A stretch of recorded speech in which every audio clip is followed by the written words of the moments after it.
Saudara, perkembangan terkini terkait penyelidikan insiden tambang longsor di Gunung Kuda, Cirebon, Jawa Barat. Kita telah terhubung dengan Kapolresta Cirebon, Kombes Sumarni. Selamat malam Bu Kapolres, terima kasih atas waktunya. Selamat malam, Mbak. Terima kasih Bu.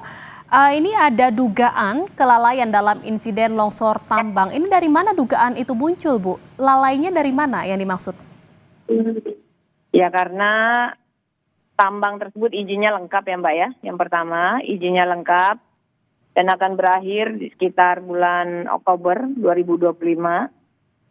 Kemudian teknik formasinya yang kami dapatkan, kemudian dari beberapa ahli juga yang kita koordinasikan. Jadi SOP dan metode penambangannya yang keliru. Gitu Mbak. Masih sampai Oktober ini izinnya masih aktif, namun sudah dicabut saat ini karena sebagai sanksi administratif. Ini ya, dari hasil penyelidikan sementara ini ada dugaan kelalaian. Kelalaian yang dimaksud ini seperti apa Bu Kapolres?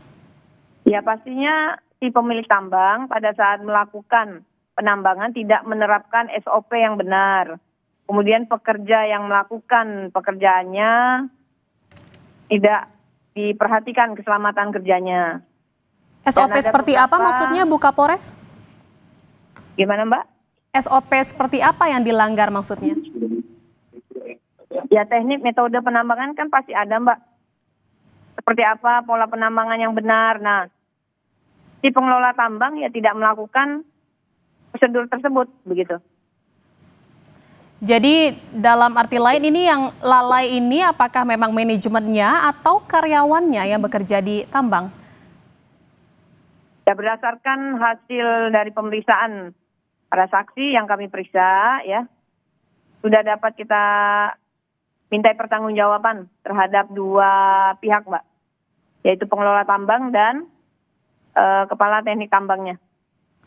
6 orang sudah diperiksa ya Bu Kapolres. Ini hasil pemeriksaannya 8 orang sudah diperiksa sejauh ini. Apa hasil pemeriksaannya Bu?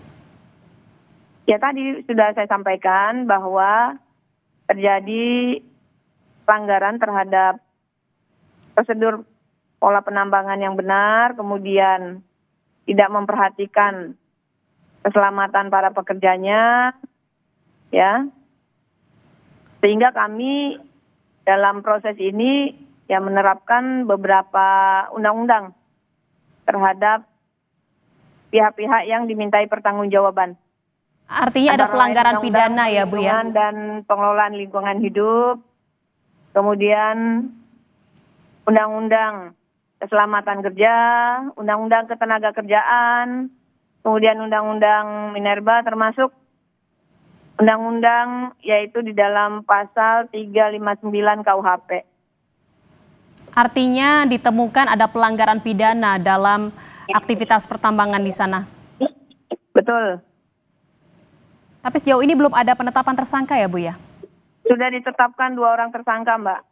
Kami orang sudah maraton melakukan pemeriksaan, kemudian sudah dilakukan gelar perkara, sehingga tadi malam ini kita tetapkan 2 orang sebagai tersangka, yaitu pengelola tambangnya, pemilik tambangnya, dan kepala teknik tambangnya Mbak. Apakah ada kemungkinan nanti tersangka baru yang juga ditetapkan? Ya, masih kami akan lakukan pendalaman ya. Bu Kapolres, ini kan selain memang ada dugaan ada kelalaian dalam proses aktivitas pertambangan di sana, namun sejauh ini kan ada izin yang memang sudah diberikan secara legal oleh pemerintah Provinsi Jawa Barat, dan sempat tadi dikatakan oleh Gubernur Jawa Barat ini sudah ada peringatan terkait dengan bahaya dari aktivitas penambangan itu.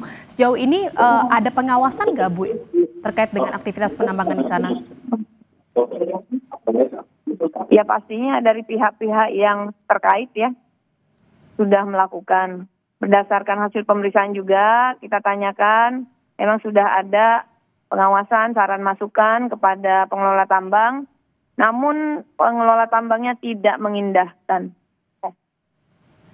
2 orang sudah ditetapkan tersangka, ini akan dikenakan ancaman pidana berapa tahun Bu?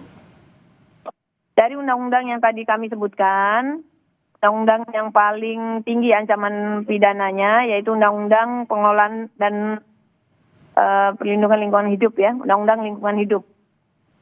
Itu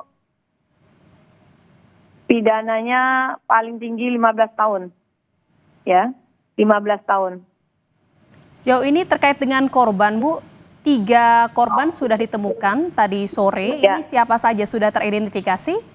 Ya, yang tadi sore kita temukan ada 3 korban yang teridentifikasi atas nama Sakira, 44 tahun, alamatnya di Desa Cikesal, Kecamatan Gempol, kemudian Sunadi alias Padol, umur 30 tahun, alamatnya di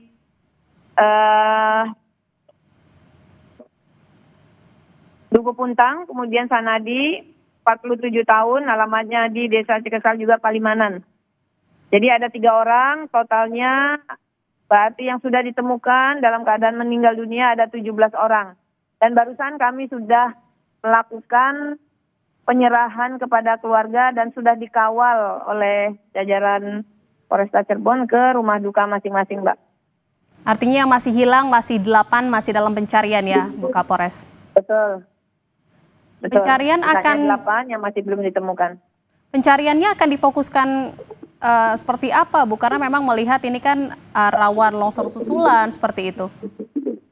Ya, besok pencarian akan dilanjutkan. Nanti ada tim IC-nya dari Dandim 0620 ya yang akan memimpin pelaksanaan kegiatan evakuasinya bersama Basarnas dan tim terkait lainnya. Sampai kapan, Bu, rencana pencarian terus dilakukan? Ya pastinya sampai korbannya ketemu, Mbak. Oke, berapa banyak personel yang dikerahkan dan melibatkan siapa saja, Bu Kapolres? Tadi pagi kita sudah mengerahkan 400 personil gabungan ya dari jajaran kepolisian Polresta Cirebon, Brimob, TNI, kemudian Basarnas, BPBD, PMI, Tagana, kemudian dari dinas-dinas terkait ya, Dinas Kesehatan, PUPR, kemudian SDM, komplit, Mbak. Baik, terima kasih atas informasi yang disampaikan Kapolresta Cirebon, Kombes Pol Sumarni. Terima kasih Bu Kapolres, selamat malam, salam sehat.